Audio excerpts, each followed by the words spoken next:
Marcus Flynn stepped out of the unmarked black sedan into the chill of early morning, his breath condensing in the thin air like whispers of old secrets. The courthouse loomed before him, its columns wrapped in shadow and dawn's pale light. His wrists bore clear plastic restraints, a discreet concession to his supervised release. Each step was measured, determined, an ex-agent unwilling to bow to circumstance. At his side went Rex, the veteran German shepherd, who had once served beside him in the agency's most perilous assignments. No leash tethered the dog. Instead, they moved as one, a single silhouette against the rising sun. They passed through the marble foyer, past statues of blindfolded justice and the carved scales she held aloft, until they reached the courtroom's threshold. Inside, whispers died to a hush. Mounted cameras and rows of spectators turned expectant faces. Federal marshals fell back, respecting the space between man and beast. Along the front row sat the prosecution team, led by Ingrid Navarro, her binder of evidence ready. Opposite, Marcus's appointed counsel, Lila Murray, sat poised. Yet all eyes inevitably lingered on Rex, his muzzle streaked with salt and pepper gray, eyes still bright with devotion. Judge Meredith Calderwood rapped her gavel once, the sharp sound, reverberating like distant thunder through the hushed chamber. Rising from her bench with composed authority, she addressed all present in clear, unwavering tones. I note for the record that Mr. Marcus Flynn is accompanied in this courtroom by Rex, a certified trauma response companion recognized under Title 38, Section 17,148. In accordance with that statute, Rex is hereby authorized to remain at Mr. Flynn's side throughout these proceedings. A collective breath seemed to hang in the air as witnesses, attorneys, and spectators alike absorbed the unprecedented sight. A non-human sentinel poised at the very heart of judicial deliberation. Rex sat obediently at Marcus's feet, his posture, regal even in repose, ears pricked forward, tail curled neatly to one side, eyes fixed unwaveringly on his handler as if to offer a steady reassurance. In that moment, the courtroom bore witness not only to the rule of law, but to the profound understanding that healing and justice can arrive on four legs. Prosecutor Navarro rose with steely composure, her heels clicking a measured rhythm across the polished mahogany floor. She paused before the bench, eyes sweeping the room as though weighing every soul in attendance. Your Honor, she began, voice firm and articulate. The government brings 3 counts against Mr. Flynn: unauthorized disclosure of classified intelligence, obstruction of a federal investigation, and conspiracy to impede congressional oversight. She flipped through a stack of meticulously tabbed exhibits.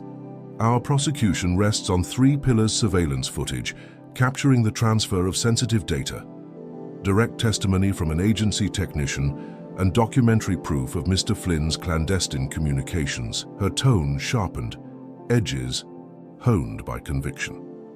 We will prove that Mr. Flynn knowingly handed off a classified file to an unsanctioned third party, actively disrupted the course of official inquiries, and conspired to shield the truth from congressional investigators. A hush settled over the courtroom as the clerk rose to call the plea. Marcus Flynn advanced with quiet confidence, each step echoing his resolve.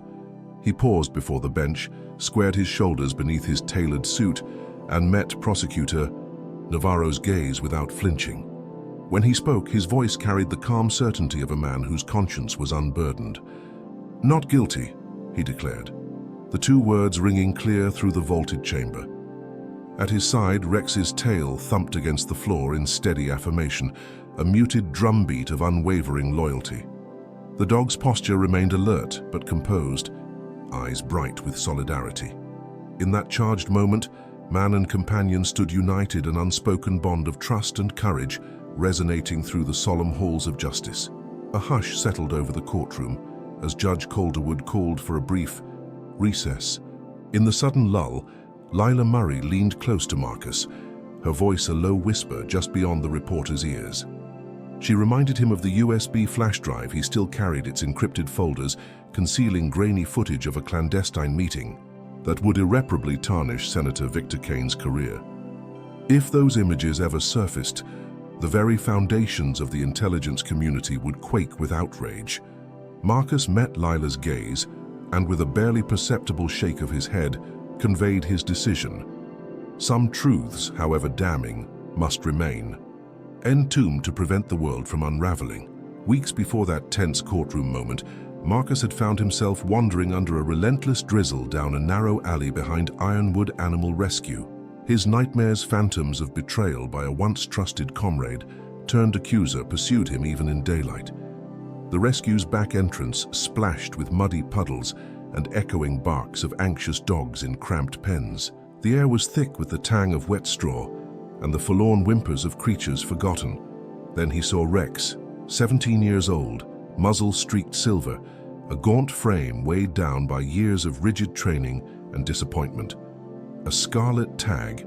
Above his pen bore the harsh verdict, failed canine unadoptable. He snapped at every outstretched hand, teeth bared in a warning too familiar to Marcus's battle-worn soul. The staff had all but given up on him. Without a leash or command, Marcus simply knelt before Rex's pen and unzipped his own jacket, letting it fall open to reveal nothing but an empty lap ready to receive trust. For an hour, rain falling in, steady drips around them, he remained motionless, eyes level with the dogs, offering only patient stillness. Each dawn and dusk for a week, he returned. No coaxing words, no sudden movements, just the quiet presence of a fellow soul standing. Vigil. On the 7th morning, Rex finally stepped forward. He nosed the jacket's hem, circled it twice, and then collapsed onto the soft fabric with a single hopeful whine, surrendering the last vestige of his old bitterness. In that moment, Marcus reached through the bars and gently stroked Rex's graying fur, whispering the name he had carried through war and exile. And so, the broken canine became Rex, a testament to the healing power of patience, compassion, and the unspoken bond between a man and his dog. A tense hush fell over the courtroom as Sean Blake rose to the witness stand, his posture unnaturally rigid, every joint locked, every movement executed with mechanical precision. The faint click of his shoes on the polished floor seemed amplified in the silence. Adjusting his tie, he consulted his notes before lifting his gaze with clinical detachment. At 22:34 on March 14th, he intoned, voice flat and unwavering. Security footage from the Archstone parking garage captures Mr. Flynn handing a sealed USB flash drive to an unidentified man.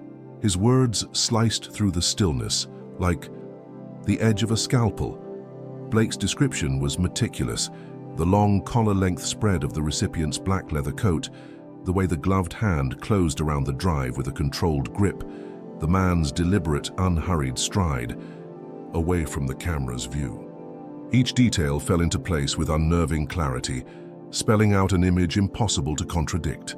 A collective intake of breath rippled through the gallery. Jurors leaned forward, reporters, shutter finger poised. In that moment, his testimony threatened to crush Flynn's defense under the weight of its apparent certainty. But at Blake's precise recounting, Rex's body went rigid. The courtroom's dim glow caught the sheen of his coat as his muscles coiled like drawn springs. His ears snapped forward, nostrils flaring as though scenting a lie in the stale air. A deep, resonant growl rumbled from his chest, vibrating through the polished wood floor. Before the U.S. Marshals could intervene, Rex sprang into motion. In a fluid blur of muscle and instinct, he leapt across the aisle and clamped onto Blake's ankle. The technician yelped in surprise as the jaws closed. Around the cuff of his pant leg, the fabric ripping with a sharp tear. The courtroom froze, witnesses, attorneys, and spectators alike, held by a single collective shock. Rex's grip was firm but measured. He bit not to maim, but to send an unmistakable message.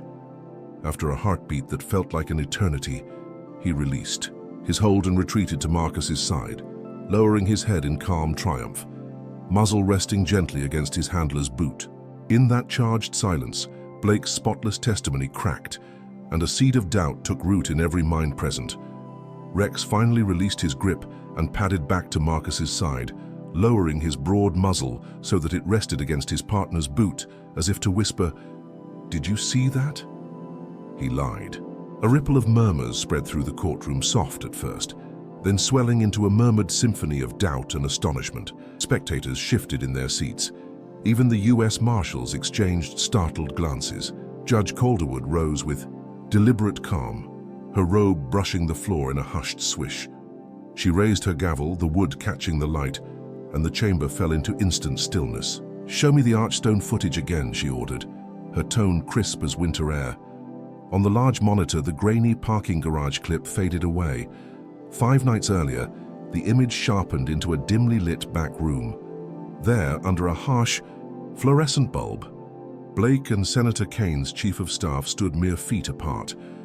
Blake's hand extended to receive a thick manila envelope, its bulging contents glinting with the promise of illicit gain. The hush broke like a dam gasps, and whispers of bribery and perjury rippled through the rows of benches. Reporters hoisted their cameras, jurors leaned forward, faces etched with shock and betrayal. Judge Calderwood's gavel fell with resonant finality, the sound echoing through the vaulted ceiling like distant thunder. "Mr. Blake," she intoned, voice steely, "your testimony is stricken in its entirety. You will remain on the stand to answer for perjury." Blake's composure crumbled. Eyes wide, he swallowed hard as the weight of his lies and a dog's uncanny discernment laid bare his undoing. With the cornerstone of the prosecution's case shattered, Calderwood rose and spoke in measured tones. "All charges against Mr. Flynn are hereby dismissed." At her words, Marcus felt the weight of the cuffs fall from his wrists, as if a century of worry had been lifted in an instant. He drew a shuddering breath of pure relief. The judge then turned her gaze to the steadfast figure at Marcus's side. Her voice wavered with a tenderness seldom heard in that austere courtroom. "Rex, for your extraordinary conduct in defense of judicial integrity, I hereby award you this court's very first medal for non-human valor." From a velvet-lined box, she produced a small, gleaming medal and gently fastened it to Rex's collar. It caught the light, a shimmering emblem of the loyalty and bravery that had pierced through every falsehood.